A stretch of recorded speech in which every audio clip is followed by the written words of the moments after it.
मला निश्चितपणाने वाटलं की त्यांना डावललं गेलेलं आहे, परंतु आपलं प्रयत्न करणं कर्तव्य आहे आणि म्हणून 2001 पासून मी या पुरस्कारासाठी प्रयत्न करायला लागलो. आज सुमारे 25 वर्ष झाली या गोष्टीला आणि सनदशीर मार्गाने मला या गड्यामध्ये अनेक खेळाडू असतील, मित्रमंडळी असतील, जोडलेली माणसं असतील, नेते मंडळी असतील, आमदार असतील, या सगळ्यांनी सहकार्य केलं. आपापल्या परीने सगळ्यांनी प्रयत्न केले, पत्र दिलं. नमस्कार, मी अक्षता पवार. आपण पाहत आहात मुंबई आउटलुक. मंडळी, कुस्ती आणि महाराष्ट्र यांचा खूप जुना आणि खूप जवळचा संबंध आहे. याच महाराष्ट्राच्या लाल मातीमध्ये अनेक कुस्तीवीर, कुस्तीपटू घडले, ज्यांनी देशाचं नाव जागतिक स्तरावरती नेलं. आणि कुस्तीच्या इतिहासातलं असंच एक मोठं नाव होतं खाशाबा जाधव यांचं. खाशाबा जाधव यांनी 1952च्या ऑलिम्पिक स्पर्धेमध्ये देशाला कांस्य पदक मिळवून दिलं. खर तर ही त्यावेळची खूप मोठी गोष्ट होती, कारण की स्वातंत्र्य भारताला मिळालं होतं आणि स्वातंत्र्य मिळाल्यानंतरच्या काळामध्ये इतकं मोठं पदक भारताला पहिल्यांदाच मिळालं होतं. खर तर खाशाबा जाधव यांना पद्मविभूषण या पुरस्कारानं सन्मानित करावं अशी मागणी गेल्या अनेक वर्षांपासून होत होती. कुस्ती संघटना असतील किंवा खाशाबा जाधव यांचे सुपुत्र रणजित जाधव यांनी देखील ही मागणी लावून धरलेली. मात्र आज तागायत ही मागणी पूर्ण होऊ शकलेली नाहीये. 2 दिवसापूर्वी मुंबई उच्च न्यायालयाच्या कोल्हापूर खंडपीठानं या मागणीच्या संदर्भात केंद्र सरकारला काही निर्देश दिलेत की तुम्ही 4 मेच्या आधी या संदर्भात काहीतरी पॉझिटिव्ह निर्णय द्यावा. खर तर हे सगळं जे प्रकरण आहे ते काय आहे आणि या प्रकरणामध्ये कशा पद्धतीनं रणजित जाधव यांनी या सगळ्याचा पाठपुरावा केला हे आपण त्यांच्याकडून आज जाणून घेणार आहोत. सर, आपलं खूप स्वागत आहे मुंबई आउटलुक मध्ये. नमस्ते. नमस्ते. मला थोडीशी पार्ट निश्चितपणाने आवडेल. आपल्या सगळ्यांना अवगत आहे की 1896 पासून अर्वाचीन ऑलिम्पिक चालू झाले. म्हणजे 1896 पासून 2024 पर्यंत जर कार्यकाळ आपण पाहिलात तर सुमारे 128 वर्षांचा इतिहास आहे ऑलिम्पिक्सला. आणि 1947 साली आपला भारत देश स्वतंत्र झाला आणि स्वतंत्र झाल्यानंतर पुढच्याच वर्षी खाशाबांनी 14व्या लंडन ऑलिम्पिक्सला भारताचं प्रतिनिधित्व केलं. आणि एका खेडेगावातून सामान्य कुटुंबात आलेला हा मुलगा ऑलिम्पिकच्या भारताच्या इतिहासामध्ये वैयक्तिक खेळामध्ये कुस्तीसारख्या प्रकारात 6वा आला. ही निश्चित मोठी कामगिरी होती. मात्र तेवढ्या वेळेस ते थांबले नाहीत आणि पुढच्या ऑलिम्पिकचं त्यांनी ध्येय ठेवलं आणि मला इथं परत जायचं आहे आणि मला भारतासाठी काहीतरी करायचं आहे, ही भावना आणि ती धग त्यांच्या मनात सातत्यानं होती. आणि त्याचाच परिपाक म्हणजे त्यांनी पुढच्या ऑलिम्पिक्समध्ये 1952च्या भारतासाठी पहिलं ऑलिम्पिकचं कांस्य पदक प्राप्त केलं. हा पदकाचा रंग निश्चित बदलला असता, परंतु तिथं त्या काळात घडलेल्या काही घटना आहेत त्याच्यावर आता मी भाष्य करत नाहीये. मात्र ते सुद्धा किती अमूल्य स्वरूपाचं होतं ऑलिम्पिकचं पदक हे आपल्या सगळ्यांना लक्षात येईल. कारण 1952 नंतर भारतासारख्या एवढ्या मोठ्या खंडप्राय देशाला दुसरं वैयक्तिक ऑलिम्पिक पदक प्राप्त करायला 44 वर्ष वाट पाहावी लागली. 1952 ते 1996 पर्यंतचा हा जो दुष्काळ होता त्यावरून लक्षात येईल की खाशाबांची कामगिरी केवढी मोठी होती. मात्र मला असं वाटतं की त्या काळात ऑलिम्पिक खेळ याचा दर्जा आणि ह्याचं महत्व तत्कालीन समाज व्यवस्थेला, तत्कालीन नेते मंडळींना अवगत नसावं. त्यामुळे खाशाबांचं जे कर्तव्य आहे ते कोणाला लक्षात नाही आलं. आणि 1961 साली जे अर्जुन पुरस्कार चालू झाले, खेळातले सर्वोच्च पुरस्कार, आणि हे जे नागरी पुरस्कार आहेत पद्म पुरस्कार, ते 1954 साली चालू झाले. खाशाबांचं निधन 1984 झालेलं आहे. म्हणजे ह्या सगळ्या गोष्टी खाशाबांच्या जिवंतपणीच करता आल्या असत्या आणि त्यांचा यथोचित सन्मान करता आला असता. परंतु दुर्भाग्याची गोष्ट आहे की हे घडू नाही शकलेलं. आणि माझे वडील जेव्हा वारले 1984 साली, जेव्हा मी 13 वर्षांचा होतो, मला काही या गोष्टी अवगत असायचं काही संबंध नव्हता. माझी आईला या गोष्टींची काही कल्पना असायचा संबंध नव्हता. माझे वडील रिटायर झाल्यानंतर आमच्या गावी आलो होतो आणि जसं मला जाणवायला लागलं की खाशाबा नक्की काय होते आणि त्यांची कर्तव्य केवढी मोठी आहे, तेव्हा माझ्या मनात ती भावना प्रज्वलित झाली. आणि मी 2000 मध्ये उमा भारती ह्या ज्या तत्कालीन क्रीडा मंत्री होत्या त्यांना पत्र पाठवलं. म्हणलं की मॅडम, खाशाबांची कर्तव्य निश्चित मोठी आहे आणि अर्जुन पुरस्कार जो खेळातला सर्वोच्च आहे तो त्यांना दिला गेलेला नाहीये. मला असं वाटतं की त्यांचं नाव ते यादीत कोरलं गेलं पाहिजे. आणि मला कौतुक आहे त्या महिलेचं. त्या मॅडमनी 2001 मध्ये मरणोत्तर अर्जुन पुरस्कार, पहिल्यांदा जीवन गौरव अर्जुन पुरस्कार खाशाबांना डिक्लेअर केला. आणि 2001 मध्ये मी माझ्या आईसोबत जेव्हा दिल्लीला गेलो होतो तेव्हा मला अनेक हम्म. खेळाडू भेटले, मातबर खेळाडू भेटले. त्यामध्ये अभिनव बिंद्रा अपकमिंग प्लेअर होता, पुलेला गोपीचंद होतं, अंजली वेद पाठक होती. या सगळ्यांची चर्चा, माहिती घेतल्यानंतर मला असं कळलं की नागरी पुरस्कार सुद्धा एक मोठे असतात या देशातले, आणि जे हम्म. कर्तबगारी केलेली व्यक्ती आहेत आपापल्या क्षेत्रातली, त्यांचा हम्म. यथोचित सन्मान केला जातो. आता हम्म. मला असं म्हणायचं आहे की देश स्वतंत्र झाल्यानंतर खाशाबा होते, आणि हे पुरस्कार सुद्धा खाशाबा असताना चालू झाले होते. मला हम्म. निश्चितपणानं वाटलं की त्यांना डावललं गेलेलं आहे, परंतु आपलं प्रयत्न करणं कर्तव्य आहे. आणि हम्म. म्हणून 2001 पासून मी या पुरस्कारांसाठी प्रयत्न करायला लागलो. आज हम्म. सुमारे 25 वर्ष झाली या गोष्टीला, आणि हम्म. सनदशीर मार्गाने मला या लढ्यामध्ये अनेक खेळाडू असतील, मित्रमंडळी असतील, जोडलेली माणसं असतील, नेते मंडळी असतील, आमदार असतील, या सगळ्यांनी हम्म. सहकार्य केलं. आपापल्या हम्म. परीनं सगळ्यांनी प्रयत्न केले, पत्र दिलं, काही ठिकाणी शिफारस केली. प्रत्यक्षात पुढील व्यक्तींना, जे त्यांच्या हातात ही गोष्ट आहे, त्यांना भेटण्यासाठी हम्म. ते आले सुद्धा. हम्म. मात्र कर्मधर्म संयोग म्हणूया की ते यशाच्या ह्याच्यामध्ये रूपांतरित होऊ शकलं नाही. रूपांतरित नाही आणि झालं. हम्म. म्हणून मला नाईलाज असतो 2025 नोव्हेंबरमध्ये हम्म. एक पब्लिक इंटरेस्ट लिटिगेशन फाईल करावी लागली. हम्म. आणि त्याचा सर निकाल जो लागला हम्म. 15 एप्रिलला, तो हम्म. आपल्या समोर आहे सगळ्यांच्या. बरोबर. सर खर तर खाशाबा त्या काळात त्यांनी हे मेडल आणलं होतं देशासाठी, जेव्हा काही पार्श्वभूमी त्यांची स्वतःची नव्हती. एका शेतकरी गरीब कुटुंबातून ते येत होते आणि प्रचंड मेहनत, आणि ते मेहनतीचंच फळ त्यांनी जर्मनी आणि अनेक देशांच्या मोठमोठ्या बलाढ्य खेळाडूंना त्यांनी त्या काळात हरवलं. खर तर आपल्या राज्याच्या, महाराष्ट्राच्या पुत्राला आपण त्याच्या सन्मानासाठी प्रयत्न करणं हे राज्य सरकारकडून अपेक्षित होतं. मात्र ते प्रयत्न कुठेतरी कमी पडतात असं वाटतंय का तुम्हाला? ज्या पद्धतीने काम झालं पाहिजे होतं, तसं होत नाहीये ते.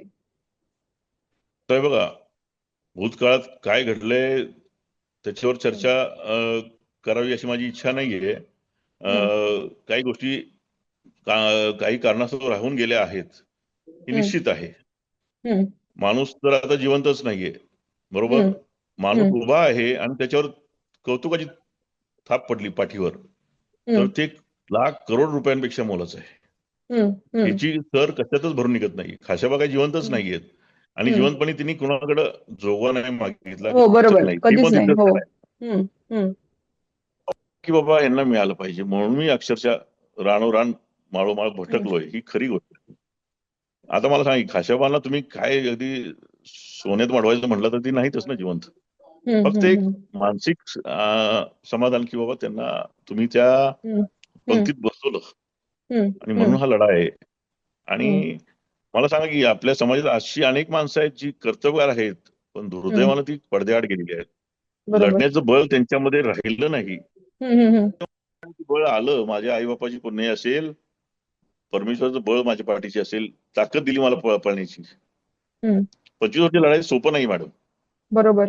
नाही, नाही. सर, आणि खाशाबाईंचं नाव हे इतिहासातच जमा झालेलं आहे. त्याच्यामुळे कोरलं गेलं, फक्त कुठला कोरलं गेलेलं आहे. कोरलं गेलेलं आहे. त्याच्यामुळे त्यांच्या पुरस्कार मिळणंच, म्हणजे पुरस्कार मिळाल्यानंतरच काही त्यांचं नाव होईल असा देखील भाग नाही. मात्र स्वतःहून हा सन्मान देणं आणि ते करून घेणं, हे कुठेतरी एक सरकारची भूमिका याच्यात असली पाहिजे आणि दिसली देखील पाहिजे. निश्चित असली पाहिजे. मला तेच म्हणायचंय की आता बघा, जे काही चूक झालेली आहे किंवा जे काय भूतकाळात घडलंय, ते तर बदलणं शक्य नाही. मात्र हं. सुधारण्याची निश्चित संधी आहे. हं. वर्तमान काळ खुणावतोय आपल्याला की की जी ती मोठेपणानं सुधारून समाजापुढे एक हं. आदर्श निर्माण करून, आणि एक हं. येणारे जे उदयोन्मुख खेळाडू असतील किंवा आता जे एस्टॅब्लिश प्लेअर बरोबर. काही ध्येय ठेवून हं. वळतायत, हं. झगडतायत, त्यांच्या पुढे सुद्धा एक मॉरल, एक आदर्श निर्माण होईल. कारण आता आपण पाहतोय की लोकांना त्वरित यश पाहिजे, एका रात्रीत मोठं व्हायचंय त्यांना, भलते सलते मार्ग अवलंबायचे, स्टेरॉइड झाले, हं. ड्रग्ज झाले, व्हॉटेव्हर. हं. त्याच्यासाठी खाशावांसारखा आदर्श, जो पडला पण उठला, पण पाठ नाही हं. दाखवली, बरोबर. त्याची हं. गरज आहे. आणि तोच आदर्श घेऊन मी सुद्धा लढत गेलोय. मला सांगा, 25 वर्ष झगडताना मी जीवावर उदारून पळलोय. काही झालं असतं, काही होऊ शकलं असतं. काय संकट पण आली सर या 25 वर्षामध्ये, जेव्हा तुम्ही हे अहो, सगळं मला सांगा करत मॅडम, होता? 25 वर्ष मी हं. लढत असताना अनेक, म्हणजे आता मी जीवाची बाजी लावून पळत असेल, गाडी चालवत हं. असेल, गाडीत प्रवास करत असेल, काही होऊ शकतं ना. म्हणजे तुम्ही कशी कल्पना करणार? आता माणूस घरात न बाहेर पडला आणि घरात येईपर्यंत ही गॅरंटी आहे का? तुम्ही सांगा. हं. काळच हं. इतका बदललेला आहे. हं. म्हणजे मी 25 वर्ष लढलो, आणि तितकं लढण्याची ताकद आणि हम्म, तेवढं बळ माझ्याकडे निर्माण झालं आणि मी परिपूर्ण मानसिक शारीरिक स्थितीनं परिपूर्ण आहे. ही मला हम्म, परमेश्वरी देणगी असं मी मानतो. माझ्या आई वडिलांची पुण्य आहे हम्म, माझ्या पाठीशी. हम्म. आणि आणि तुमच्यासोबत म्हणून काही मी कुस्ती लढतो. संघटना सुद्धा काही कुस्ती संघटना सुद्धा तुमच्यासोबत होत्या, त्या पण निश्चित लढल्या निश्चित तुमच्यासोबत. निश्चित निश्चित त्यांचं कसं निश्चित एक मॅडम, पाठबळ निश्चित. तुम्हाला मिळालं? हम्म, मला मी तेच सांगितलं, मला या लढ्यामध्ये जे माझ्याशी संबंधित नव्हते पण खाशाबा प्रेमी होते, ते जोडले गेले. अनेको लोक माझ्याशी ह्या निमित्तानं जोडली गेली. त्यांनी हम्म, आपलं सर्वस्व पणाला लावलं. हम्म, पळाले ते माझ्यासाठी. हम्म, आणि त्यांनी त्यांचा पराकोटीचा प्रयत्न केला. आणि एक दिवशी थकून ते बाजूला झाले. कारण दुर्दैवानं यशच येत नाहीये. लोक आपटायची वेळ आली तरी यश येत नाहीये. पण हम्म. आता हे दुर्दैव आहे. घडल्यानंतर, हम्म, पण आता ही सकारात्मक गोष्ट न्यायालयाने जाहीर केल्यानंतर सगळे अत्यानंदित झालेले आहेत. आणि हम्म, सगळेजण कान लावून बसलेत की कधी एकदा हे जाहीर करतायत. हम्म. आता न्यायालयाने हे जरी निर्देश दिले असले तरी हम्म. त्याचं कंपल्शन असं काही नाहीये. तर काय आता हे वाटतं बघा, की हम्म, लोकशाही मार्गामध्ये आपण सगळे जेव्हा दरवाजे बंद होतात तेव्हा आपण ह्या दरवाजाचं दार ठोठावतो. आणि हम्म, एक सनदशीर मार्ग जेव्हा लोकशाहीतला बंद होतो तेव्हा आपण कायदेशीर मार्गाकडे जातो. आमच्या हम्म, पुढे जो शेवटचा मार्ग होता तो आम्ही अवलंबलेला आहे. आणि हम्म, त्या पब्लिक इंटरेस्ट लिटिगेशनमध्ये निश्चितपणानं तेवढा दम होता, तेवढी ताकद होती. म्हणून हम्म, ते स्टँड झालं. आणि हम्म, म्हणून त्या बेंचनं सकारात्मक निर्णय दिलेला आहे. आता हम्म. ही सर्वस्व जबाबदारी कुणाची आहे तर सरकारची आहे की कंटेम्प्ट ऑफ राज्य कोर्ट करायचं सरकारचे. आहे. हम्म, कंटेम्प्ट ऑफ कोर्ट करायचं आहे का खाशाबांना तुम्ही न्याय द्यायचा आहे. आज समाजामध्ये अशोक खरात आणि अनेक प्रकारचे भोंदू बाबा, अनेक समाजकंटक पसरलेले आहेत. समाजात बसबसपुरी माजलेली आहे. मी मगाशी तुम्हाला सांगितलेलं आहे. अशा नालायक लोकांचे जे छाप पडलेली आहे समाजातली, हम्म. त्याच्यावर तुम्ही काउंटर अटॅक करून चांगली माणसं ज्यांची गरज आहे समाजापुढे आदर्श म्हणून, त्यातले हम्म. खाशाबा आहेत. त्यांना बरोबर. तुम्ही न्याय देऊन खेळाडूंसाठी समाजासाठी एक हम्म, आदर्श देणार आहे. देर से हम्म, आहे लेकिन दुरुस्त आहे. हम्म, हम्म, ही हम्म, निश्चित संधी आहे सरकारला मागच्या काही गोष्टी घडल्या ते सुधारण्याची हम्म, आणि हम्म. ते मोठेपण घेण्याची असं मला वाटतं. बरोबर. नाही सर, आता आपण एक बघितलं तर हे जे मोठे सन्मान आहेत, पद्मश्री असेल, पद्मविभूषण असेल, अगदी चित्रपटांसाठी गेल्या काही वर्षांमध्ये सेलिब्रिटीजला दिले जातात आहेत. म्हणजे अगदी नवे चित्रपट जे आता नवीन-नवीन आलेत, अभिनेते, अभिनेत्री असतील किंवा आपण खेळांचं जरी बोललो, तरी अगदी विराट कोहली असतील किंवा आताचे अ, रोहित शर्मा असेल, मेरी कॉम असेल, या खेळाडूंना सुद्धा या मोठ्या पुरस्कारानं सन्मानित करण्यात आलंय. मात्र खाशाबांचं ज्या पद्धतीचं योगदान आहे, इतिहासात त्यांचं जसं नाव आहे, जसा सन्मान त्यांना लवकरात लवकर मिळायला हवा होता. खरं तर खूप डिले झालाय या सगळ्या गोष्टींना आणि आता न्यायालयाची एक सकारात्मक भूमिका आली आहे. पुढे आता काय होईल ते आता पाहणं नक्कीच औत्सुक्याचं ठरणार आहे. तर या सगळ्यावरती तुम्हाला काय वाटतंय, की आता न्यायालय कशा पद्धतीनं निर्णय घेऊ शकतं किंवा काय होऊ शकतं? आणि त्याच्या पुढची तुमची भूमिका काय असेल? त्याच्या पुढची तुमची नाही, आता भूमिका काय काय काय असेल? मॅडम, सरकारकडून काय प्रतिसाद येतो ते पाहणं अतिशय महत्वाचं आहे. हं, त्यांनी हं. निर्देश दिलेले आहेत की 4 मे अथवा तत्पूर्वी निर्णय द्यायचा आहे तुम्ही. आणि जर आपण पाहिलं, आज तुम्ही माझ्याशी बोलता आहात, त्याचा मुख्य उद्देश काय की खाशावांच्या बाबतीत काहीतरी सकारात्मक घडतंय हे तुम्हाला भावलं म्हणून तुम्ही माझ्याशी इंटरव्ह्यू घेताय माझा. हो, आणि हो. मला निश्चित सांगायला अभिमान वाटतो की प्रत्येक मीडियानं, प्रत्येक पेपरनं, प्रत्येक न्यूज चॅनलनं खाशावांची बातमी आपली मानून ती कव्हर केलेली आहे. हं, म्हणजे हं, खाशाबा नावाच्या जेम ऑफ अ स्टोन, जे खरंच हिरा आहे, त्या हं, माणसाबद्दल प्रत्येकाच्या मनात निश्चित हं, प्रेम आहे, हं, आपुलकी आहे. आणि त्यांना निश्चितपणानं न्याय मिळाला पाहिजे ही सगळ्यांची भावना आहे. आणि हं, एवढ्या 140 कोटी लोकसंख्या असणाऱ्या खंडप्राय देशामध्ये ह्या माणसाला न्याय मिळावा ही आस असणारी लोक बहुसंख्येने आहेत. ती पुढे आली नसतील, त्यांच्या मनात ती भावना निश्चित आहे. आज हं, बघा ना, 140 कोटी लोकसंख्येमध्ये आपल्याकडे मोजून 23 ते 25 वैयक्तिक ऑलिम्पिक पदक विजेते आहेत. आणि त्यांचा मुहूर्त, त्यांचा मेरुमणी कोण आहे तर खाशाबा जाधव आहे. त्यांनी फाउंडेशन स्टोन ले केलेला आहे, ऑलिम्पिकचा असेल, खेळांचा असेल. आणि नुसता हं, तो स्टोन ले केलेला नाहीये, तर एक हं, नैतिक आचरण काय असू शकतं, हं, मूल्यवाद काय असू शकतो, आणि कष्टातून काय साध्य करू शकता, याचं हं, मूर्तिमंत उदाहरण हीच खाशाबा हं, जाधव. हं, आज आपण पाहिलं की सचिन तेंडुलकरचे समकक्ष असणारे जे त्यांचे मित्र विनोद कांबळे हं, होते, त्यांच्या काही गोष्टींमुळे ते कुठं पोहोचलेत. किंवा मेरी कोम हं, एवढी मोठी व्यक्ती झाली, खासदार झाली, हं, हं, वर्ल्ड चॅम्पियन झाली, पण मध्यंतरी इनफायडिलिटीसाठी त्यांचं कोर्टमध्ये प्रकरण गेलं. म्हणजे हं, तुम्ही खेळाडू नुसते असून आणि मोठे झाला तर त्याचा उपयोग नाहीये. तुमचं हम्म, बाकीचं सुद्धा तितकंच पॅरल हम्म. चांगलं असलं पाहिजे. आणि टिकवून माझ्या ठेवायचं असतं ते. माहितीनुसार आणि हा, तर खाशाबा हे परिपूर्ण व्यक्ती होते.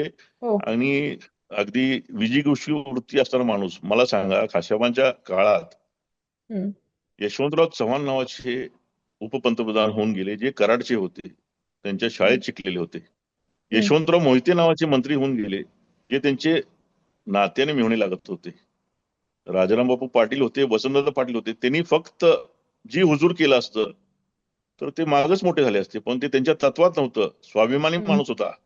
हम्म, माझं काम मी केलंय, हम्म, समोरच्यांनी त्यांचं काम करावं, या मताचे ते होते. आणि त्यांनी हम्म. आयुष्य आहे त्या स्थितीत व्यतीत केलं, आणि म्हणून ते मोठे आहेत असं माझं स्पष्ट म्हणणं आहे. त्यांनी कधीच आणि कुणावर आता तक्रार केली नाही कुणाची, कधीच नाही, कुणासमोर मला नाही, हे सन्मान द्या, कधीच हात सुद्धा पसरले नाही. ही खाशाबांचं एक खरंच कधीच वैशिष्ट्य नाही. होतं. हं. होय, होय, होय. सर आता न्यायालयानं, माझा एक शेवटचा प्रश्न आहे. न्यायालयानं आता पॉझिटिव्ह भूमिका घेतली तर ठीक आहे. पुढे सन्मान मिळेल आणि बाकी गोष्टी असतील. पण अ, याच्यावर त्यांची जर पॉझिटिव्ह भूमिका नसेल किंवा अजून डिले झाला, तर यापुढची तुमची भूमिका काय असेल? खाशाबांचा गमत लेख कशी आहे बघा, तर खाशाबांचा मी खाशाबांचा एक सांगतो लेख की म्हणून हं. हा, खाशाबांचा लेख म्हणून मला सुद्धा मला आणि त्यांना न्याय हा मिळावा ह्यासाठी जे तुमचा लढा आहे, त्यासाठीची तुमची काय भूमिका असेल पुढे?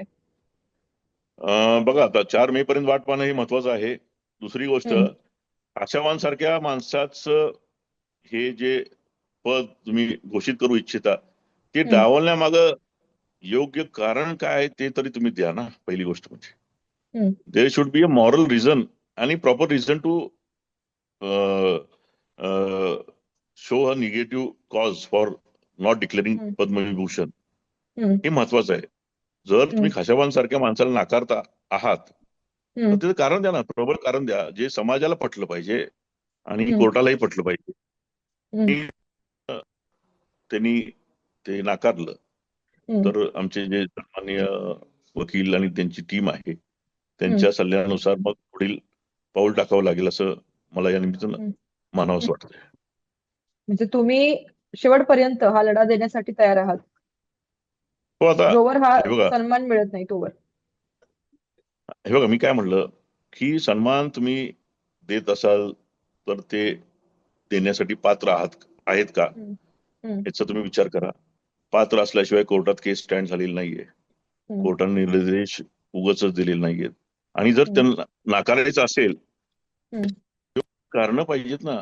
त्या हं, माणसाचं हं, शर्टाला कुठं डाग आहे ते सांगा फक्त नाकारण्यासाठी, असं माझं हं, स्पष्ट हं, म्हणणं आहे. हं, हे बघा, मी काय म्हणेन की आता खेळप्रेमी पंतप्रधान आहेत या देशामध्ये. हं, वातावरण चांगलं आहे. हं, अलीकडे ऑलिम्पिक्समध्ये आपली प्रगती झालेली आहे. आपण एक महासत्ता, जेव्हा महासत्ता म्हणून समोर येतो, आर्थिकदृष्ट्या महासत्ता असेल, स्पेसमध्ये असेल, अकॅडमिक्समध्ये असेल, सायन्समध्ये असेल, तसं स्पोर्ट्समध्ये असलं पाहिजे. आणि स्पोर्ट्समध्ये असताना किंवा इतर कोणत्याही फील्डमध्ये असताना ज्यांनी पायाभरणी केलेली आहे, त्यांच्या आधारे तो कळस रचला गेलेला आहे. जेव्हा कळसावर तुम्ही उभे राहताय किंवा जाताय कळसाला हात लावायला, आणि पायाच जर तुमचा तुम्ही विसरला आणि त्याला आथाडू लागला, तर हे चुकीचं लॉजिक आहे असं मला वाटतं. आणि त्यामुळं हे जे तर तुम्ही राज्यकर्ते आहेत भावनिक त्यांच्या झालाय सर. भावनिक हं, झालाय हं, तुम्ही. हं, हं. कारण खरंच हा निश्चित. लढा खूप तुमचा मोठा आहे आणि आम्ही सगळे तुमच्या लढ्यात तुमच्या सोबतीला आहोत. माध्यम असेल, आम्ही असेल, सगळेच. धन्यवाद. धन्यवाद. आशाबांना हा सन्मान मिळेल सर. फक्त तुमचे प्रयत्न तुम्ही सुरू ठेवा. येस, नक्की. कारण या महाराष्ट्राच्या या पुत्राला हा सन्मान मिळायलाच हवा. बरोबर. मिळायलाच पाहिजे. 100% मिळायला पाहिजे. मला तीव्रतेने वाटतं. हे बघा, प्रत्येक मुलाचं कर्तव्य असतं आई बाबाप्रती. ते अदा करायचं काम मी केलेलं आहे. आणि इमोशनल क्वोशंट आणि इंटेलिजंट क्वोशंट हे पॅरलल चाललं पाहिजे. आणि ते घेत चालवत मी इथपर्यंत पोहोचलेलो आहे. तेव्हा भावनिकता निश्चित जाणवणार. आणि भावनिक आहे म्हणून तर मी इथवर आहे ना. भावनिक नसतो आणि नुसतं मी मुर्दांड असतो किंवा फक्त प्रॅक्टिकल विचार करणार असतो, तर तुमच्याकडे दोन्ही गोष्टी पाहिजेत. तेव्हा तुम्ही माणूस असता, हो, असं माझं प्रांजळ मत आहे. चालेल सर. आपण पुढे देखील या गोष्टीचा पाठपुरावा करू आणि पुढे काय निकाल होईल नक्की. त्यानंतर पण आपण अशीच एक झूम मीटिंग घेऊ. ओके. नक्की नक्की मॅडम, चालेल. तर तुम्ही आतापर्यंत थँक्यू. पॉझिटिव्ह आहात, तसेच पॉझिटिव्ह राहा सर पुढे देखील. येस, चालेल चालेल. थँक्यू ओके सर, तुम्ही वेळ दिलात त्याबद्दल. ओके. Thank you thank you. हा, गुड डे. ओके. तुम्हाला मी लिंक पाठवेल या झूम मीटिंग